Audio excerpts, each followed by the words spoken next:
E aí, como é que se gerencia os projetos na sua startup, software house, agência digital, qualquer empresa que trabalha com entrega de serviços? Hoje é um podcast que eu queria muito estar gravando, a gente já ensaiou, já marcou umas 402 vezes. Eu estou trazendo o meu sócio, Maurílio Novaes, ele é COO aqui na empresa, programador mobile, programador web, faz café, apanha de mim no Pembolim todo santo dia que ele tem oportunidade. E hoje a gente vai falar sobre gestão de projetos, sobre como que a gente faz aqui na Nano para tocar mais de 400 projetos que a gente tem no nosso portfólio, como foi o desenvolvimento, a evolução do que a gente veio fazendo. Então, sem mais delongas, vamos trazer aqui Maurílio Novaes. Tudo bem, Mauzão? Fala, Hugo, tudo bem, cara? Finalmente conseguimos gravar aqui, hein?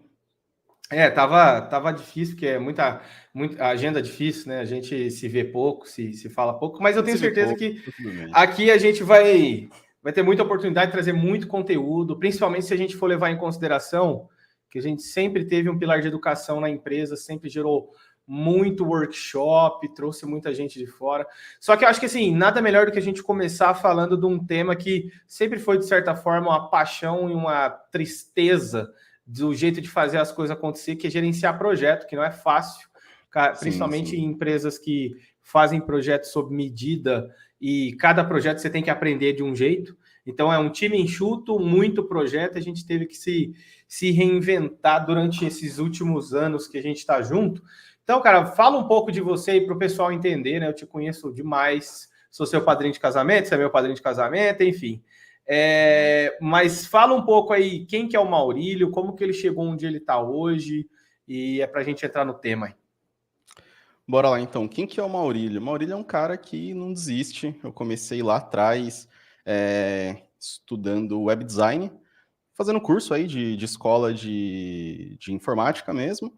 E eu gostei demais, cara. Primeira vez que eu vi ali como que funcionava um site, o controle que eu tinha para fazer as coisas, foi um negócio que eu me apaixonei e comecei a estudar muito, tanto que na época eu estudava programação sem ter um computador. Eu anotava no papel, esperava ter aula para o próximo curso, ia lá e fazia. Então foi um negócio que eu gostei muito. E dali para frente fui me interessando cada vez mais. Depois eu fiz curso técnico, depois eu fiz faculdade, cheguei a abrir uma empresa na área, uma agência de criação de sites, de mídia social. Fui aprendendo, batendo cabeça, acertando, errando. Depois estudei bastante e aí me juntei aí com a Nano. A gente oficialmente nos tornamos sócios e foi essa empreitada de ter passado por todas as áreas da empresa, desde programação com site WordPress, depois software, aplicativo e por aí vai. E hoje, aqui, o meu dia a dia na empresa é principalmente cuidar dos projetos, garantir que os projetos eles sejam entregues aí dentro do prazo, dentro da expectativa dos clientes e também trabalhar aí com a parte de aplicativos. Hoje eu ainda sou responsável pela área mobile da empresa, que é algo que eu gosto bastante e estamos tocando aí. Eu lembro que, acho que 2017, quando eu programei o app do ZipTime, eu lembro que foi assim, alguns sábados você meio que me ensinando, né? Eu gosto de falar assim, o Maurílio é o desbravador aqui na empresa, né? Quando ele chegou, eu tinha muito para passar para ele, por conta de ter um pouco mais de experiência na área, programar um pouco mais de tempo, mas você sempre foi alguém que, assim, eu confiava de, agora temos que descobrir isso, agora temos que desbravar isso, e hoje você seja diretor mobile na empresa e também de operações, eu acho que mostra que a gente que deu certo a minha aposta, né? O meu investimento de falar, cara, vou trazer um cara que tem muita fome, tem muita vontade. E aí, cara, para a gente pegar o gancho, então, nesse tema que é gestão de projetos, antes de mais nada, dá o like aí, né? Pelo amor de Jesus, precisa chegar num monte de gente, um monte de startup aí tá gerenciando projeto cagado e elas precisam, empresas que têm muito projeto interno, precisa curtir esse vídeo, curte esse vídeo, que aí vai chegar lá no post. Se tiver no Spotify, dá um like ali e segue a gente que a gente fica feliz. Mas vamos lá, Mal, acho que a primeira coisa que eu queria trazer para a gente conversar um pouco, na gestão de projetos, a gente podia falar anos aqui e ainda não ia terminar. O que, no seu ponto de vista, impacta para uma empresa a má gestão de projetos? Primeiro vamos definir assim, o que, no seu ponto de vista, é uma má gestão. A gente sabe, porque lá atrás a gente já gerenciou mal. E o que isso normalmente impacta, falando principalmente de uma empresa no estilo da nossa, né? que toca muito claro. projeto ao mesmo tempo, etc. Claro, no contexto da Nano, que nós desenvolvemos projetos digitais, software web, aplicativos, sites, etc., um dos principais problemas da má gestão de projetos é, primeiro, desalinhamento logo no início do projeto, falta de clareza do que precisa ser feito, e muitas vezes não entender do todo do que precisa ser feito e já começar a desenvolver o projeto. Então, lá atrás, uns anos atrás, a gente tinha problemas que começava a desenvolver um projeto, caminhava ali o primeiro, o segundo mês, no terceiro mês, via que tinha algo que não tinha sido falado em nenhum momento, não tinha sido previsto, e o cliente chegava e falava, nossa, mas cadê tal funcionalidade? E a gente, mas nunca foi falado dessa funcionalidade, mas também não foi dita que não teria ela. Então, um dos grandes problemas, assim, um dos grandes vilões da má gestão de projetos é falta de clareza sobre o objetivo do projeto, sobre qual que é o escopo do projeto, o que vai ser feito, o que não vai ser feito, quais integrações precisa ter nesse projeto, o que é coisa externa, o que é coisa interna. Então, ter claro o que precisa ser feito, ter bem claro o escopo, vai ajudar muito a definir o esforço que vai precisar para esse projeto, em time, em pessoas, em custo, e também em tempo, porque você tem uma noção muito melhor do que está sendo feito, né? Tanto que de uns 3 anos para cá, que a gente adicionou o Discovery, Hugo? Foi. Mais ou menos, né? De uns 3 anos para cá, para evitar desse problema de má gestão, a gente criou um produto exclusivo para isso, que é como se fosse um portão de entrada do projeto. Tem uma etapa, que é essa etapa de entendimento e aprofundamento do projeto. Nada muito técnico e muito extenso, mas pelo menos tem uma base muito boa para dizer, olha, esse projeto é com esse objetivo, tem essas dependências, esse é o que vai ser feito e o prazo estimado é tal data. Então isso ajudou bastante. Para você que está ouvindo sobre... O Mal acabou de comentar aqui sobre Discovery, vou só fazer um parênteses. Se você trabalha com agência digital ou software house, normalmente você precisa erguer o briefing de um projeto. Só que erguer o briefing de um projeto não é qualquer vendedor que faz. Muitas vezes você tem que envolver time técnico, desenvolvedor, DevOps, infra, etc. E às vezes para software house, essa galera ela não é barata e ela não está disponível a todo momento. Então, durante muito tempo, a gente viveu uma fase que a gente ficava assim, se eu me dedico demais a analisar o escopo de cada projeto, eu não consigo trabalhar no que eu já vendi. Só que se eu não me dedico, eu vou vender errado. Como é que eu resolvo isso? E aí o ponto que a gente chegou, e eu aconselho, se você é dono de uma software house, eu te aconselho a ter isso, que é o que a gente chama de pré-projeto. É claro que assim, muitas vezes, dependendo do porte do cliente, do porte do projeto, da afinidade que a gente tem de ter certeza que vai conseguir fazer um bom projeto, às vezes a gente nem cobra, mas no geral, o Discovery nada mais é do que você ter tempo de qualidade com o cliente para levantar todo o escopo, escrever a jornada dos usuários dentro da plataforma, entender o que vai ter de integração, os custos potenciais que aquilo tem, fazer o design de algumas telas, prototipar algumas coisas, porque assim você consegue orçar, porque uma das coisas mais difíceis que tem numa software house é assim, quanto vai custar um projeto? É o que a gente mais ouve. E aí eu falo assim, cara, se eu levar 100 horas e um programador sênior, talvez custe X. Mas se eu levar 500 horas um programador sênior, vai custar um punhado de X a mais. E não necessariamente vai ser só sênior, talvez um pleno, talvez algum júnior consiga resolver. Talvez eu tenha que, sei lá, vou fazer uma integração, vou fazer um sistema de cadastro de cliente. Beleza. Aí eu não preciso de um sênior fodelão para ficar fazendo todo o tempo esse projeto. Só que daqui a pouco, aí ele pode documentar e passar para um pleno fazer. Só que daqui a pouco o cliente fala assim, então, agora tem que integrar com o SAP e com o TOTUS, pegando a API ou talvez fazendo acesso direto no banco de dados, etc. Você já é um negócio muito mais difícil que eu não sei antes de começar a fazer como é que a gente faz. Então, só pegando esse gancho aqui que o Mal trouxe, uma das formas, e não resolve tudo, mas uma das formas que ajudou muito a gente a ser mais assertivo na gestão de projeto é, fechar um pré-projeto antes, que a gente chamou de discovery, e 2, mesmo que você não tenha tempo de fazer um discovery ou o cliente não seja maduro o suficiente para te pagar uma documentação, mas você saiba mais ou menos quanto que pode custar aquele projeto, assim que você fechou, eu indico fortemente a ter um pré-projeto antes de começar a desenvolver. Talvez você consiga amarrar ali no fechamento algo do tipo, olha, a minha proposta, vamos pegar aqui, 300 mil esse projeto e eu vou levar 6 meses para entregar. Só que a primeira fase, o primeiro mês, vai ser o descobrimento de todas as nuances desse projeto. E caso eu entenda nessa fase que o projeto é muito maior do que eu consegui idealizar lá no começo, ou a gente vai ter um adicional, ou a gente para por aqui. Quando você tem alguma intimidade com o cliente, a tendência é que ele fala, cara, você está sendo o pé no chão. Né? Você não vai me cobrar 5 milhões com uma margem gigantesca por um negócio que você me entregaria por 100 mil, mas talvez você me cobrou 100 mil, um negócio que vale 400, a gente vai tentar chegar nos 300 ali, pelo menos. O que mais, Mal, que você vê de... Você falou duas coisas importantes aí, Hugo. Você falou duas coisas importantes que aí a gente consegue ligar com outras, que uma é tempo de qualidade, não é só a documentação em si, mas ter tempo de qualidade para olhar para o projeto. Isso, ele tendo iniciado, antes de começar, entender quais são os principais pontos. Então, quais são as coisas mais importantes do projeto? Porque se você identifica as coisas mais importantes, é melhor você entregar as coisas mais importantes do que você entregar um projeto pela metade. Pelo menos com as coisas mais importantes, aquele projeto talvez ele conseguiria funcionar, ele conseguiria ganhar dinheiro de alguma forma.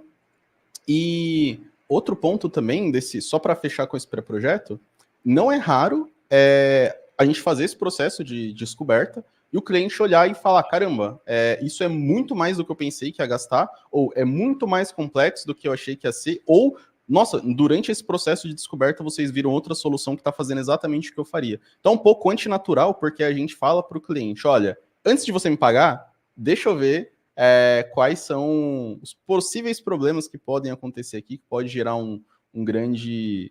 enfim, infortúnio lá na frente, resolver isso logo no começo, porque o projeto, ele começando bem, ele tende a caminhar bem, ser entregue bem até o final. Boa, certo? Boa. Cara, assim, uma vez que a gente entende que, assim, é óbvio que uma má gestão de projeto vai acontecer, no fim do dia, você vai ter prejuízo e seu cliente vai receber o negócio muito atrasado, se é que ele vai receber. E isso é uma coisa, assim... Primeiro valor da Nano é lealdade. Então, uma coisa que a gente toma muito cuidado é de vender certo para vender sempre. Porque se eu começo a vender errado, se eu entrego as coisas mal feitas, a tendência é que o cliente não feche mais comigo. E assim, a gente sabe que eu tenho sucesso de verdade quando o meu cliente tem sucesso. Então, numa software house, como que a gente consegue prosperar? Não é tendo cada dia um cliente novo, mas é tendo poucos clientes com projetos que têm um escopo que ele tende a ser maior com o tempo, ele vai evoluindo, e aí uma vez que eu tenho mais qualidade no relacionamento, um relacionamento mais estreito com o cliente, o time entende as demandas do cliente, a tendência é que você vai pegando novas demandas. E aí, caminhando aqui para o nosso tópico principal, que é como fazer uma boa gestão de projeto, uma das coisas que a gente fez aqui, Mal, foi a criação de um processo macro. Então, a gente trouxe consultoria e foi tentando desenhar um grande processo dividido por áreas. Isso já nos ajudou a criar playbooks, usar ferramentas que mais tarde a gente vai falar disso. Mas teve um ponto que eu acho que foi um game change nosso, que foi mapear a jornada do dev. Então, hoje, como você é dev e gerencia um bom time, explica para a gente um pouco aí como que foi idealizar isso e que lição que você consegue trazer disso para a gente. Claro, claro. Uma coisa que fez total diferença aqui para os projetos na empresa foi a gente conseguir entender por onde que as demandas elas passam, qual que é o processo, ou quais são as etapas que toda demanda ou a maior parte delas, elas passam. Então a gente foi identificando, a gente não inventou nada, a gente olhou para o nosso processo e foi mapeando o que estava acontecendo, porque existia um processo, as coisas eram entregues, só que quando você tem um processo, você consegue cadenizar, ter uma certa cadência das coisas, você consegue padronizar, você evita de hora você entrega, hora entrega com qualidade, hora com pouca qualidade. Então o processo ele ajuda a você ter uma certa constância. E no nosso processo a gente identificou que ele é dividido em duas partes. Tem uma parte que chama o upstream, né, que é a parte de descoberta ali, documentação da demanda, e depois a parte de execução. Então, todo projeto, quando ele entra aqui para dentro da empresa, A gente tem um kickoff com o cliente, então a gente tem um alinhamento com todo o time envolvido para repassar quais são os principais pontos do projeto, as principais funcionalidades.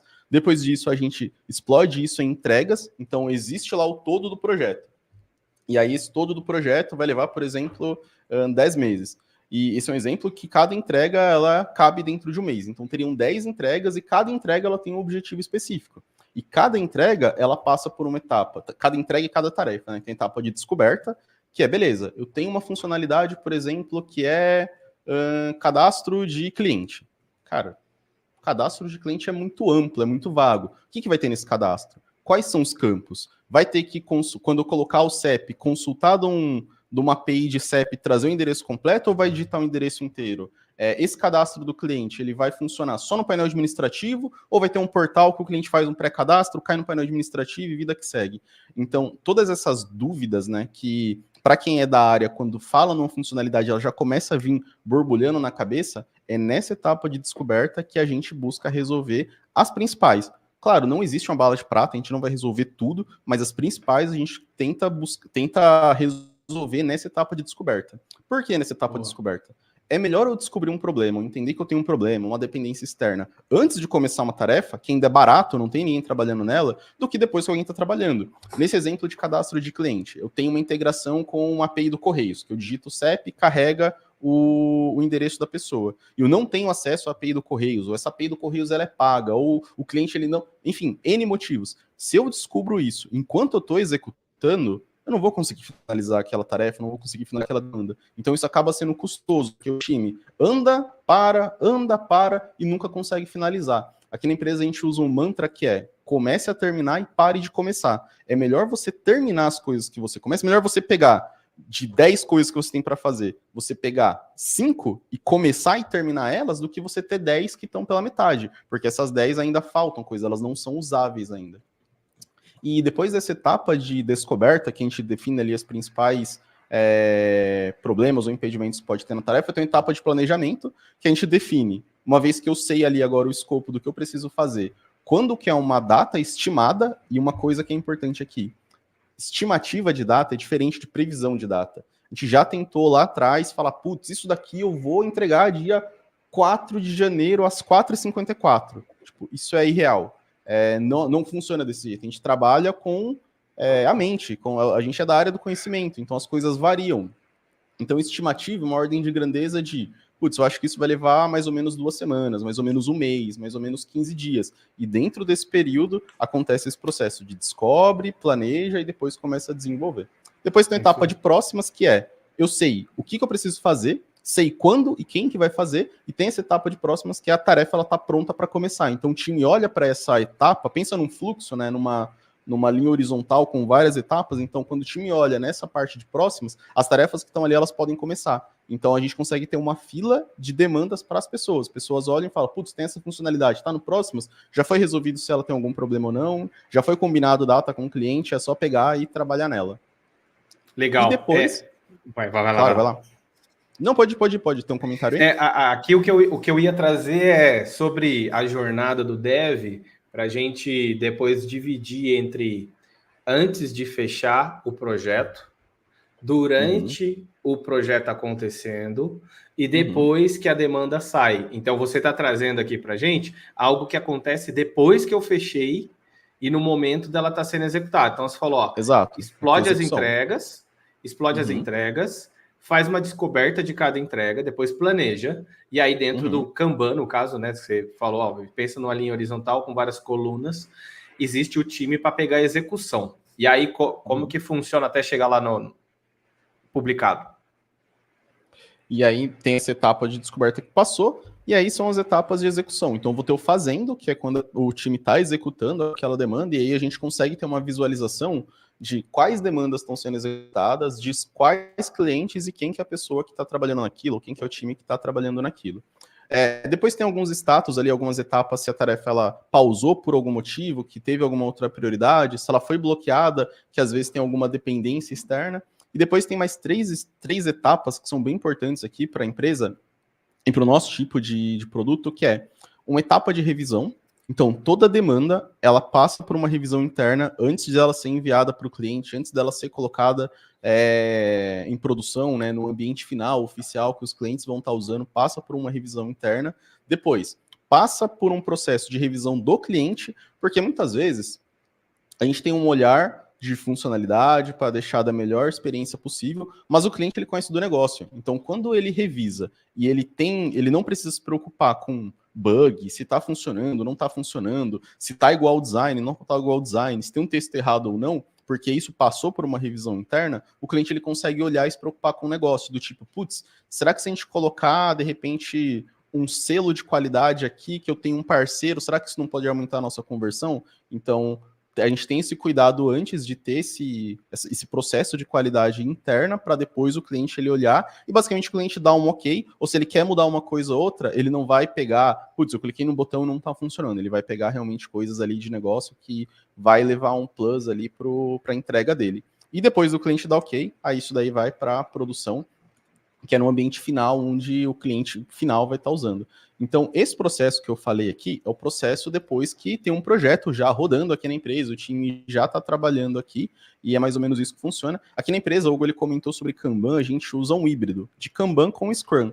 Então, não existe uma bala de prata, uma metodologia que vá resolver todos os problemas de todos os projetos, de todos os clientes, com todas as empresas, isso não existe. Então, cada empresa ela precisa entender qual que é o teu contexto, qual que é o tipo de produto que ela entrega, quem que é o time, qual que é a cultura, e olhar para as metodologias, para os frameworks que existem no mercado e adaptar isso para o cenário que ela funciona. Então, o cenário que a gente tem na empresa é esse híbrido de Kanban com Scrum. Alguns clientes até têm mais interesse, gostam de acompanhar um pouco mais ali, ter alguma visualização para eles, e outros não, outros preferem mais, mostra a funcionalidade rodando ali, e tá tudo bem, a gente adapta o nosso para cada cliente também.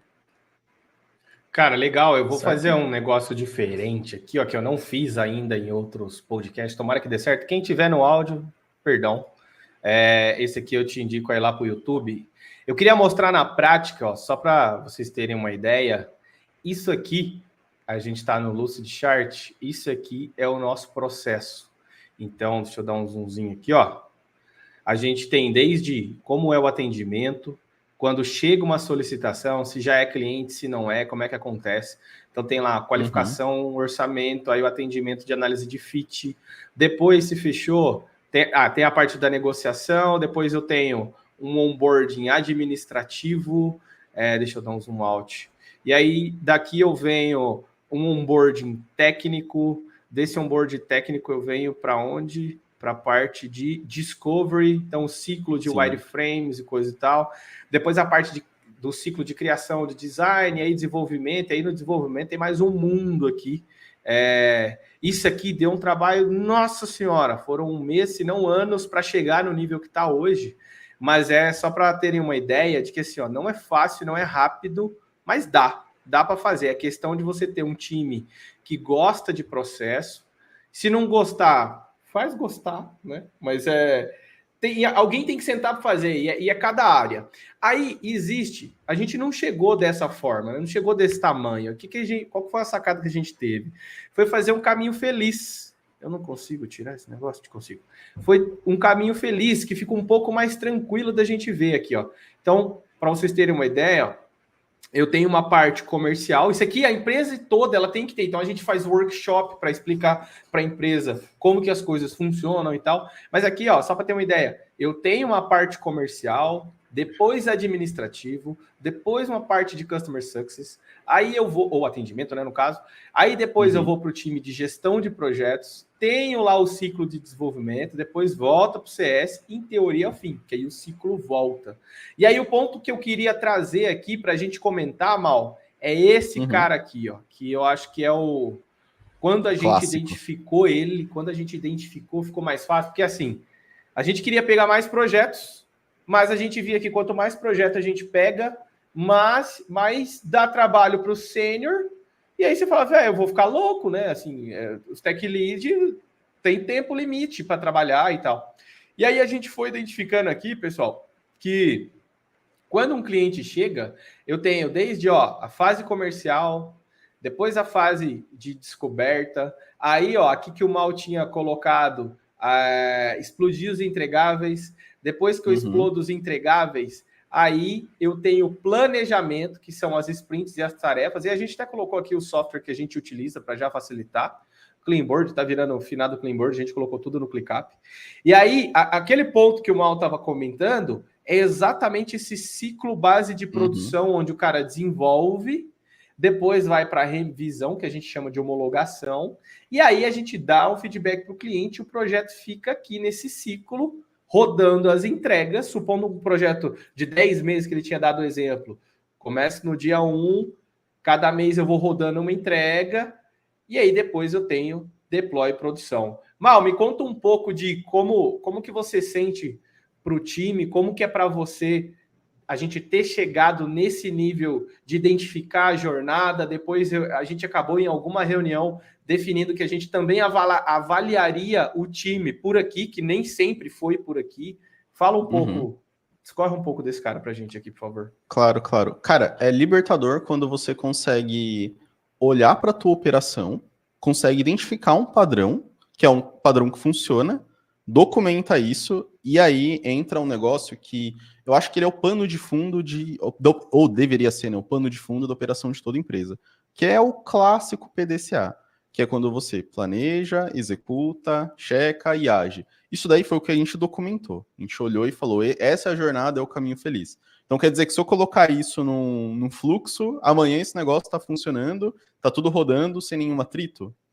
Errado. Então é o tempo inteiro a gente olhando para isso como a base, e nesse ciclo, por exemplo, de operação, de desenvolvimento, como que a gente consegue melhorar um pouco essa área? Como que a gente consegue fazer um pouquinho mais rápido, um pouquinho melhor, um pouquinho com mais de qualidade, trazendo o cliente um pouquinho mais para o contexto do projeto, a mesma coisa com revisão, com discovery. Então, olhar para esse processo e ter uma mentalidade de o tempo todo como que eu faço isso funcionar com menos atrito, de forma mais suave, eu consigo entregar mais valor para o cliente, eu consigo mostrar mais o valor para o cliente, porque para empresas como a nossa, de desenvolvimento de software, uma coisa que a gente tem que ter atenção sempre é colocar o cliente no contexto do projeto. O cliente ele tem que estar acompanhando a evolução, ele tem que estar vendo o negócio acontecendo, ele tem que estar opinando, ele tem que estar vendo o valor, porque projetos na nossa área, pelo menos ele vai demorar aí de 6 meses a 1 ano. Então, se eu começo o projeto lá no começo, falando, beleza, cliente, apertamos a mão, assinamos o contrato, é isso daqui que você quer, e eu volto lá depois de 12 meses para entregar o resultado final, a chance do cliente ele já ter mudado o mercado, dele ter mudado de ideia, dele querer ter mudado o próprio produto, a própria coisa que ele planejou, é muito grande.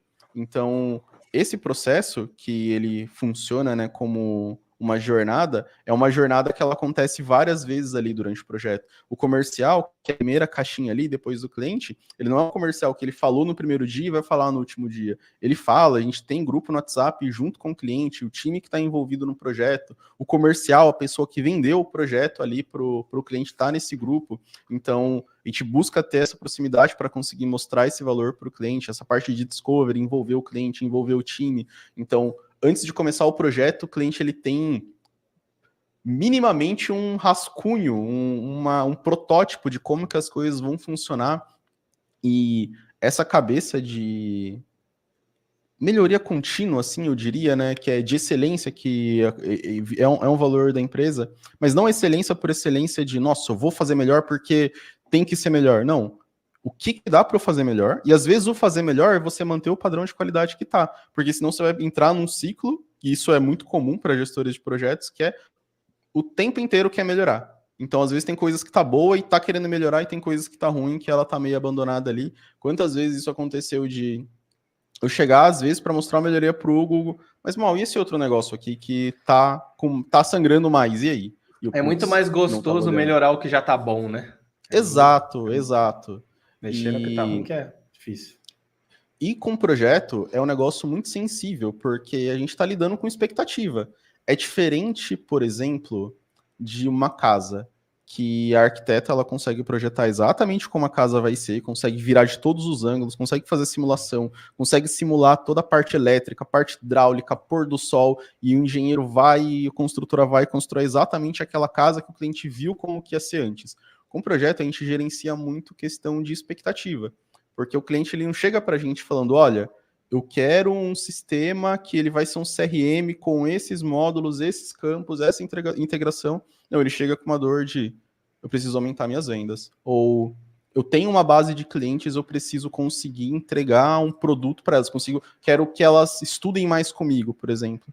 Então, o nosso papel, né, na gestão de projetos é muitas vezes gerenciar essa expectativa, trazendo o cliente para o contexto do projeto e trabalhar com priorização. Então, o projeto é muito disso, gerenciar a expectativa e priorizar. E tem um ponto aí que é muito importante na parte de priorização, que acho que não é tão falado, que é você tomar decisão com um ambiente incerto. Então, você não tem todas as informações, mas você precisa tomar uma decisão naquele momento. Então, a priorização, ela ajuda a tomar decisões sobre coisas importantes, e é como o Hugo falou, às vezes é mais fácil melhorar o que já tá bom do que arrumar o que tá ruim, e em projetos tem que tomar uma decisão que às vezes dói, vai ser mais difícil, mas se ela não for tomada agora, ela vai piorar depois. Eu ouvi outro dia que é melhor você lutar com o leão enquanto ele tá pequenininho, do que depois que ele tá grande e aí ele já quer te pegar.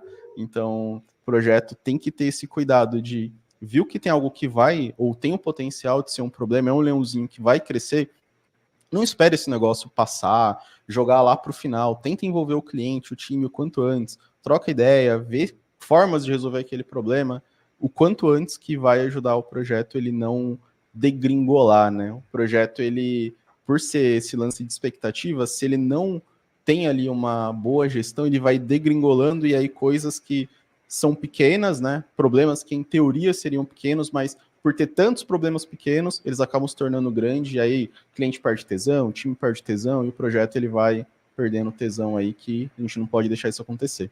Aqui uma coisa que eu acho importante a gente consolidar nessa imagem que eu estou projetando, que é a jornada do Dev, é que o principal motivador que fez a gente construir, mapear dessa forma, foi para que o time de desenvolvimento, e até de design também, mas principalmente de desenvolvimento, tenha noção de aonde que a gente precisa deles. Aonde que um desenvolvedor, numa software house ou numa startup, no caso, ele vai estar envolvido. Então, ele vai estar envolvido desde a lida com o cliente. Quando tiver no comercial, possivelmente o comercial, se ele não for técnico, ele vai precisar de um programador para ajudar ele a ver as coisas.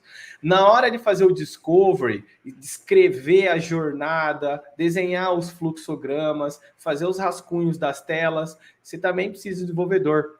Quando você vai fazer os entregáveis, um projeto de 10 meses, ele não é óbvio que dá para dividir em 10. Então, alguém tem que ter noção de ver, tá, então você quer um marketplace, então eu tenho que ter gateway de pagamento com split payment, aí eu vou ter que ter área do cliente, aí eu tenho que ter um login social, e aí eu tenho que ter cálculo de frete, gestão de estoque, então tem um painel administrativo. Se é um marketplace, tem também o painel do parceiro que vê. Aí eu tenho o painel administrativo que tem dashboard. Então, ter consciência desse todo, o cara tem que ser cada vez mais sênior, tech lead, ter mais experiência. E esse quadro a gente criou principalmente para que o time tenha noção do tanto que ele tem para crescer.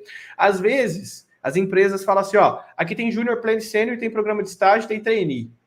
Tá, mas até que ponto é a responsa de um Júnior? O Júnior só fica, muitas vezes, esse aqui, ó, esse Dev Code Tracking aqui em vermelho, tá em vermelho para que a gente realmente chame atenção que, assim, ó, às vezes Dev acha que ele só vai ficar aqui.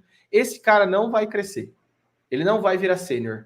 Ele pode até ser sênior de uma linguagem tal, como a gente já viu, já teve aqui na empresa, uma pessoa boa demais numa linguagem X, numa tecnologia Y.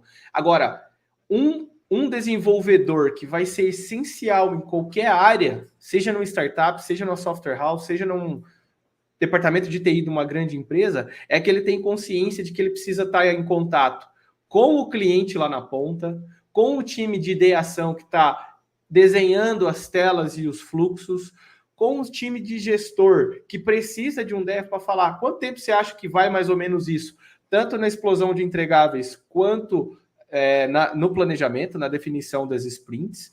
E aí, para dar feedback para cliente, tem dev que às vezes acha que é assim, eu vou fazer aqui as coisas, aí eu vou trazer no meu Kanbanzinho aqui para deixar lá revisão e deixa eu ver outras coisas. E não, muitas vezes ele tem que revisar com alguém, puxar alguém do que achar que alguém vai fazer e revisar dos outros, e depois publicar, dar feedback para o cliente, fazer deploy, dar suporte, saber conversar com o cliente, responder e-mail, coisa assim. Então, eu fiz questão de trazer essa tela, porque às vezes ela é uma caixa preta que algumas empresas têm de como é que se gerencia, e um dos pulos do gato que a gente teve foi desenhar o processo geral da empresa e depois trazer algo exclusivo no dev. E aqui embaixo também tem jornada de design, jornada de comercial, porque aí depois a gente viu cada que assim, um é um mundo. E a gente viu que é algo bom, né? É bom e dá para fazer. Bom, para a gente começar a partir... Deixa eu parar de compartilhar minha tela aqui.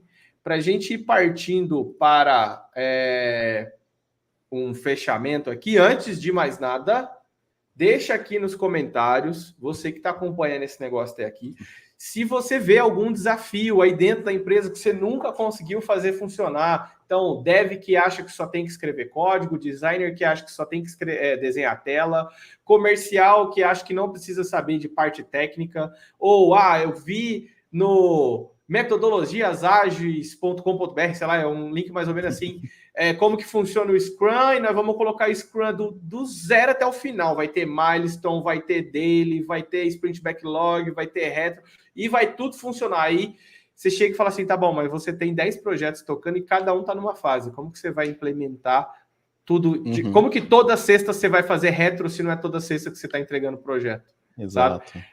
E aí, Mal, para a gente partir então, a gente separou aqui 3 grandes pilares, e para a gente escorrer rapidinho, metodologia, rituais e ferramentas. Então, o que vem na sua cabeça quando a gente fala de metodologia? O que você julga que a gente usa aqui na empresa? Tá, metodologia, que é a forma como você entrega algo, né? Que você entrega um valor, alguma coisa. Acho que o conselho que eu tenho é estude sobre o máximo que você puder, seja um poliglota de metodologias e vá adaptando elas para o contexto da tua empresa.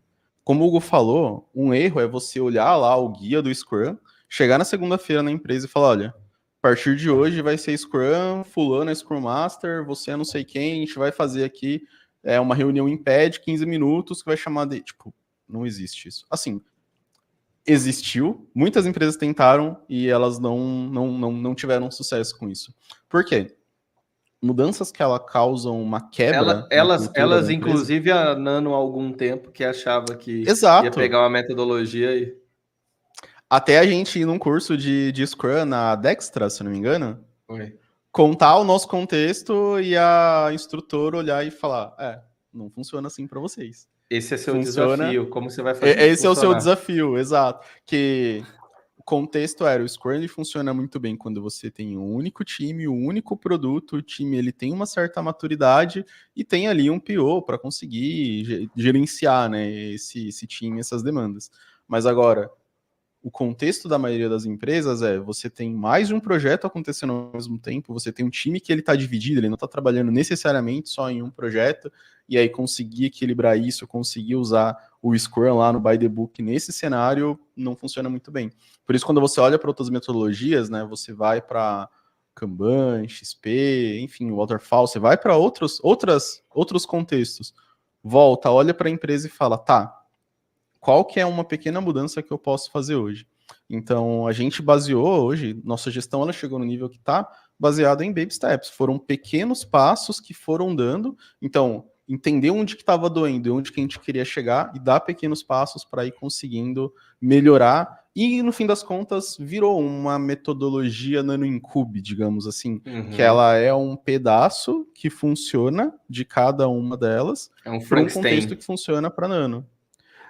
Cara, eu acho que é mais uma fusão, aquela fusão do Dragon Ball, que sai um negócio bonito no final, entende? Sim, Frankenstein, às vezes ele não tem uma aparência bonita. Mas legal, aqui só para aterrissar então, gente, basicamente a gente usa muito de Scrum, muito de Kanban, muito do conceito de Lean Startup, às vezes um cascatão velho de guerra, porque tem coisas que é um depois do outro, mas muito pouco dentro de uma fase. Então, tem até alguns que chamam de Scrumban, que é a maneira como a gente gerencia. conhecidamente no mercado Scrum, e de pano de fundo é um PDCA, que é a mente, a mentalidade de planejar o que tem que ser feito, agir, Fazer. checar, fazer, exato. Então, ter essa Corrigir. mentalidade, né, de mudanças evolutivas fez muito bem para a Nano e faz muito bem até hoje, consegue ter uma gestão saudável e a gente olha e fala, tá, é perfeita a nossa gestão? Não, não é. Mas a gente tem consciência de onde tem que melhorar e vai dando passos para melhorar. Toda semana a gente faz uma melhoria aqui na empresa e a gente olha, chega no final do ano, olha para o começo e fala, caramba, ou tanto que a gente conseguiu Mandou. evoluir nisso, sabe? Outro ponto aqui seriam os rituais. Então, a gente sempre foi a Uhum, favor de ter rituais, alguns um pouco mais filosóficos, de cultura, uhum, outros um pouco mais by the book. uhum, No Scrum, por exemplo, ele fala muito sobre a daily, né? Uma reunião de até 15 minutos, em pé, com o time envolvido no projeto, onde você fala o que você está fazendo, se você precisa de alguma coisa, o que você fez uhum. ontem, o que você vai fazer hoje e algum impeditivo. E aí a gente Sim. foi adaptando e tal. Então, traz para mim, Mal, alguns rituais que você vê. Não precisa se limitar somente à gestão de Uhum, projetos, uhum, mas à claro. gestão geral do negócio. Claro, claro. A gente tem vários rituais aqui na empresa. A gente tem, como falou, a parte de daily. A nossa daily ela é um formato um pouco diferente, mas todo dia de manhã tem um momento que o time ele consegue ter uma interação, rola um compartilhamento. Toda segunda-feira a gente tem um alinhamento de dev, que a gente repassa as principais demandas do time, que está planejado para a semana, se está precisando de alguma ajuda, se tem algum impedimento ali, rola também. A gente tem um ritual que é o destaque do mês. Então, todo mês rola uma votação aqui na empresa, onde o próprio time vota em outra pessoa e fala o motivo, por que ela merece um destaque ali naquele mês. A gente tem workshops que a gente incentiva o próprio time a compartilhar conhecimento. E não só conhecimento técnico, acho que aí está um ponto importante que ajuda muito com a cultura da empresa. Trazer workshops de coisas que são úteis para ela. Então a gente já teve workshop aqui sobre sono, sobre escrever boas mensagens, escrever melhor, sobre meditação, comunicação, finanças. Teve workshop de, meu Deus do céu. A gente tem um diretório de workshop lá que, se não tiver com 100 workshop lá, deve estar beirando isso daí. Legal. Que mais? A gente Me tem um ajuda que aí. a gente chama errado, né? Que é o daily de sexta, que deveria ser o weekly, mas esse é algo que eu vejo que é legal, porque é uma maneira onde a gente centraliza num canal, que é o Discord, tudo que cada um fez durante a semana para ajudar o time de CS a compor os relatórios. A gente não gosta de chamar de relatório, a gente prefere chamar de feedback, Feedback. Uhum. que a gente envia para os clientes, para os stakeholders dos projetos. Uhum. E aí? Acho que aqui no próprio, a gente usa o Discord como ferramenta de comunicação, a gente tem um time que parte é físico e parte é remoto. Então a gente tem salas aqui no Discord que é para a galera trabalhar num projeto, tem uma sala lá que é uma sala que a gente chama de corredor. Então é como se fosse um cafezinho lá, que a pessoa fica lá, ela pode estar aberto ali para trocar uma ideia, então é uma dinâmica que a gente traz para a empresa também. A gente tem outro ritual que é feedback positivo, então toda semana a gente incentiva aí, pelo menos escolher umas 3 pessoas do time que você observou que ela fez alguma coisa ali que ou teve uma melhoria profissional, uma melhoria pessoal, vai lá, manda um feedback para ela. A gente tem um sistema, uma ferramenta que faz isso, ela recebe uma mensagem, fica guardado lá para ela poder ver depois, então é um negócio bem legal. A gente foi trazendo várias dinâmicas que ou ajudem a melhorar nossa produtividade ou ajudem a energizar o time de alguma forma, né? Bom Porque como a demais. gente trabalha com a cabeça, é como se a gente começa a semana com a bateria alta, vai resolvendo um monte de problema durante a semana, vai gastando essa bateria, e aí chega no final da semana a gente busca ter alguma dinâmica para dar uma reenergizada e não deixar essa bateria chegar no zero. Cara, e assim, ferramentas, o que que você consegue lembrar aí para você trazer, falar, bate pronto assim, olha, para isso a gente usa tal, para isso a gente usa tal, para isso a gente usa tal. Mano, duas que, assim, não vivo sem, assim, me tira a cadeira, mas não me tira essas ferramentas, que é o ClickUp. O ClickUp é onde a gente gerencia todos os nossos projetos, todas as tarefas, todas as entregas, parte de relatório, traqueamento de tempo, tudo isso está no ClickUp. Então, a operação da empresa para saber no que as pessoas estão trabalhando, o que foi feito, o que está planejado, tudo isso é o ClickUp. É uma puta de uma Legal. ferramenta, a gente começou a usar ela tem uns uns 3 anos, eu acho, 2 para 3 anos. A gente pegou ela na versão 1.0 ainda, pegou ali na planta. E foi um negócio que a gente olhou na hora que viu a visão dos caras de serem a melhor ferramenta de produtividade do mundo. Então não é uma ferramenta de gestão de tarefas, não é uma ferramenta de gestão de projetos, não é uma ferramenta de produtividade. A gente olhou e falou, puta, a gente quer ser os caras mais produtivos do mundo também. Então esse negócio aí é com a gente. E aí pegamos o ClickUp, ele tem lá uma parte... Notion. Notion. Toda a parte documental da empresa, de onde que tá, por exemplo, a gente fala que a gente tem as entregas, onde fica a documentação das entregas? Notion. Onde que tá o código de cultura da empresa? Notion. Onde que tá alinhamentos de ON? Notion. Tudo que é documental, alguma coisa, reunião que a gente tem com o cliente, reunião que a gente tem com o time, tudo isso fica no Notion. Sem contar que é minha ferramenta de gestão pessoal, que eu uso ela todo dia, apaixonado. Os playbooks de cada departamento, as atas de reunião. Ontem foi domingo? Ontem. Eu estava em reunião, porque de domingo a gente faz reunião. Foi 2 horas de reunião com um parceiro para o Caule. E aí, a hora que terminou, o cara falou assim, viu? Tem como você me compartilhar comigo esse Notion seu? E aí eu comentei com ele, cara, todo mundo quer meus Notion, velho, porque eu fico digitando aqui, tomando nota das coisas. Mas realmente, ClickUp, beleza, gestão de projetos e tarefas, Notion para gestão do conhecimento da empresa. Vou adicionar aqui também Discord. Exatamente. O que a gente faz lá no Discord? O que a gente resolve lá? Cara, é a nossa empresa virtual hoje. É o nosso ponto de encontro virtual da empresa. Então, é onde a gente tem... Lá, o Discord, a gente tem uma organização de salas. Então, existem algumas salas que são abertas, algumas salas que elas são de projetos. E tem canais que são canais de texto. Então, a ideia é... Pô, tô trabalhando num projeto de um cliente. Existe essa sala lá no Discord. Eu entro na sala, começo a trabalhar. Se tem alguma outra pessoa que também está trabalhando naquele projeto, naquele momento, ela entra lá, a gente fica com o microfone aberto, vai conversando. Então, por ter essa dinâmica de você entrar numa sala, ficar com o microfone aberto e poder falar, é muito parecido com o físico. De alguém chegou aqui na sala, sentou aqui do lado, começou a trabalhar comigo e está conversando. Então, o Discord é o nosso ponto de encontro virtual. E tem também alguns canais de texto que ajudam muito, que é, por exemplo, tem um canal geral. Qualquer aviso que precisa ser para todo mundo, vai cair um texto lá no canal geral, a galera reage, que está vendo. Canal de ausência também. A pessoa, precisou ir no dentista, precisou buscar o filho na escola, precisou se ausentar um tempo, por estar no virtual, a gente às vezes não sabe se a pessoa está online naquele momento que precisa falar com ela, então esse canal de ausência, bateu o olho lá, a pessoa saiu, beleza, então não dá para falar com ela agora. Então o Discord ele ajuda muito, muito nisso, e todas as nossas reuniões, assim, que precisa falar com o time, com a empresa toda, elas rolam aqui na empresa, mas tem um Discord aberto ali para quem está remoto conseguir ver também. Legal, eu vou adicionar mais algumas aqui, ó, só para quem quer gerenciar mais algumas coisas. Então, o Authentic é a plataforma que a gente usa para assinatura de documentos, contratos, etc. O Google Workplace é o que salva a gente, o Google Drive, no caso, para armazenar arquivos, e aí a gente tem o Docs, Sheets e os Slides, que é o Office da vida, e o Google Meet, que é o que a gente manda link para cliente. A gente antes utilizava o Zoom, o Teams, a gente só usa o Teams quando o cliente manda, mas no geral, quando a gente que faz é o Meet. Esse desenho que eu mostrei aqui, Lucid Chart, é o que a gente usa. Para fazer mapas mentais, a gente usa o MindMeister e o XMind, são 2. E aí, para a gente partir finalmente aqui, tem muita plataforma, tem muita coisa, tem o Trello, que a gente acaba utilizando para acompanhar algumas coisas, e um dia foi o nosso gestor de projetos. E aí, para gestão de projetos, semelhante, que lembra ali, ou está no mesmo caminho do ClickUp, a gente tem o Monday, tem o Asana, tem o Basecamp.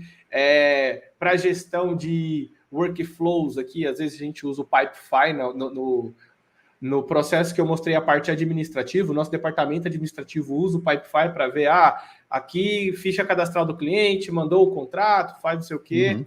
Tem uma outra também, Hugo, o Freshdesk, que ele é uma ferramenta para chamados, então você consegue criar tickets lá. Geralmente o cliente reporta algum problema no WhatsApp, tem alguém do atendimento lá, vai, cria um ticket, o time trabalha depois. Legal, Freshdesk. Como eu nunca fiquei muito nessa parte de atendimento, eu não tenho tanto na cabeça dele, mas quem usa aqui na empresa fala, eu não vivo sem o Freshdesk mais não. Então, a gente tem um bônus que já a gente vai falar para quem chegou até aqui.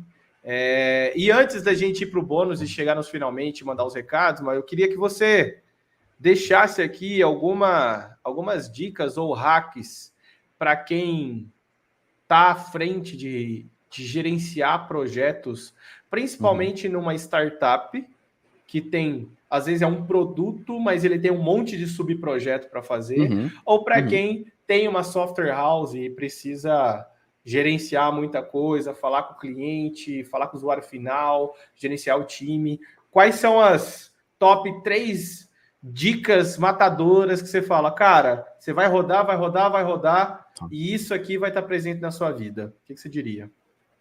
Tá, acho que a primeira é não espera ter todas as informações para você tomar uma decisão. Acho que esse é um erro comum de acontecer, de esperar ter todas as informações, todos os cenários para aí sim decidir. Se for esperar isso, o tempo vai passar, o projeto já vai ter terminado, você está lá esperando por uma decisão. Legal. Outra é defina bem para o projeto qual que é o objetivo, qual que é o prazo e quais são os envolvidos, quem são as pessoas que vão estar trabalhando nesse projeto.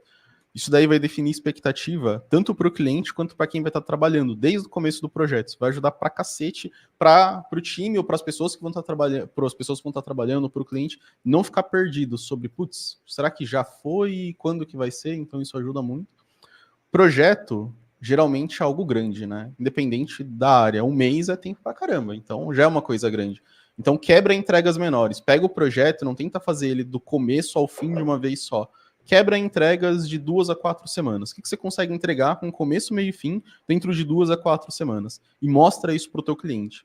Porque isso vai ajudar muito ele te dar um feedback para saber se você está indo no caminho certo, se precisa mudar, se não é nada a ver daquilo que você estava fazendo no começo, é algo diferente, você vai aprender rápido e na próxima entrega você já consegue melhorar ou até ter corrigido isso daí. Usa um sistema, acho que a gente falou aqui um monte de ferramenta, então não tenta usar só um calendário, ou só na lousa, ou só no seu planner a gestão de um projeto. Usa uma ferramenta digital, compartilhada, porque aí você consegue ter mais gente trabalhando, você consegue ter formas de tirar algum tipo de métrica daquilo dali, e você tem uma forma que tem histórico. Porque depois, às vezes, você deixa numa lousa, que igual já foi há anos atrás aqui na empresa, você apagou, você perdeu aquele histórico. Então, usa uma ferramenta para isso. Então aqui a gente falou... tem mais... Eu pedi 3, o Mal tá dando mais. Vai eu ia falar... O bônus. O bônus. Que a principal, assim, para um projeto é tenha tempo de qualidade. O projeto, toda demanda, ela precisa de tempo de qualidade. O que é tempo de qualidade? É quando você para resolver aquele problema, você está resolvendo aquele problema. Você está pensando no melhor que dá para fazer naquele cenário. E não negligenciar isso. É do tipo, putz, preciso quebrar entregas um projeto. Vou pegar e quebrar uma entrega por mês e tá ali as entregas. Não. Analisa, vê se faz sentido ser cada entrega um mês, ou não, às vezes vai ser mais, às vezes vai ser menos, entender quais são as prioridades, tentar trazer as coisas importantes para o começo do projeto. Então, ter tempo de qualidade é um negócio que fez muita diferença para a gente, tanto que naquele fluxo que o Hugo mostrou no começo, muitas vezes a gente até trafegava em todas aquelas caixinhas, mas não com tempo de qualidade. Às vezes até ajudava o comercial, mas era uma mensagem ali no Discord. Hoje não, a gente faz call junto com o cliente, a gente tem uma planilha que é uma planilha de priorização, que a gente estima em horas, tem cenário otimista, cenário pessimista. É um tempo que ele é gasto um pouco a mais, mas facilmente ele se torna um investimento no curto e médio prazo, porque você evita de fazer coisas erradas, que às vezes ia fazer você gastar 2, 3 vezes mais de tempo. Então, isso cara, legal cabeça, demais. Cara. E eu pensei só em mais uma dica bônus aqui, que é faça download do material que a gente vai disponibilizar. O Maurílio fez há um tempo um material de gestão de projetos aqui na empresa, um workshop. Ele vai dar uma revisadinha, ver se tem que colocar mais alguma coisa, mas a ideia é que seja um material sobre gestão de projetos, um kit low cost para gestão. Então, assim, ClickUp, às vezes, sei lá, $15 por usuário por mês. Mas tem opções mais baratas, talvez com uma plataforma não tão robusta, mas que vai resolver. Então, se você tem uma startup, ou se você tem uma software house que ainda está começando, está ali nos primeiros 5 anos, e precisa gerenciar, sabe que muita coisa pode ser melhor, mas às vezes não sabe por onde começar, baixa esse material, o link vai estar na descrição. Eu estava pensando, não, eu acho que eu vou só falar ele aqui, para quem chegar no final ver isso, mas não, vou deixar o link da descrição, lá no nosso blog de materiais Nano Academy. E aí, recados que eu gostaria de deixar. Então, a gente publicou na semana passada, não sei quando você está vendo esse vídeo, mas semana passada a gente publicou um vídeo sobre como montar um veículo de comunicação nichado. Foi com o Alex Marral, da Visão Agro. Vai lá no nosso canal, deve estar um card por aqui. Você acessa aí, foi um bate-papo bem legal. Curta esse vídeo, deixa aqui nos comentários se você gostou, manda um salve pro Mal é carinhoso, amoroso, ele gosta. Ele recentemente foi promovido a pai da Júlia. Já fez 3 meses a Júlia, Mal? Fez 3 meses. 3 meses, meu Deus do céu, o tempo voa. Compartilha com quem você conhece que tem uma startup ou empresa que está prestando serviços digitais. Eu tenho certeza que esse episódio aqui do nosso podcast pode ajudar muito. Mal, palavras finais para a gente fechar aqui, por favor. Hugo, prazerzaço ter falado aí com você, cara. É um assunto que, como você falou, a gente tentou sintetizar aqui em mais ou menos 1 hora, mas facilmente daria para ser 5, 6, um dia falando disso, porque a gente aprendeu muito nos últimos anos. A gente aprendeu skin the game, aprendeu fazendo, aprendeu acertando, aprendeu errando. Então tem muito, muito conhecimento ainda que dá para a gente ir explorando aqui. Então, prazerzaço, espero gravar mais vezes com você aí. É isso aí, vamos para cima. Sem dúvida, valeu. Bom, e lembrando então que esse é um podcast oferecido pela Nano Incube, nossa boutique de software. Então, se você tem uma ideia de um projeto de inovação, você precisa de um time bom de TI para fazer a coisa acontecer, entra no nosso site, conversa com a gente, um executivo de contas vai te atender. E do Caule, a nossa startup do agro, um aplicativo que otimiza a vida da RH e ajuda a empresa a se comunicar com 100% do seu time. É um prazer ter você aqui, espero que seja mais um de muitos podcasts que a gente esteja junto. Tamo junto, abraço!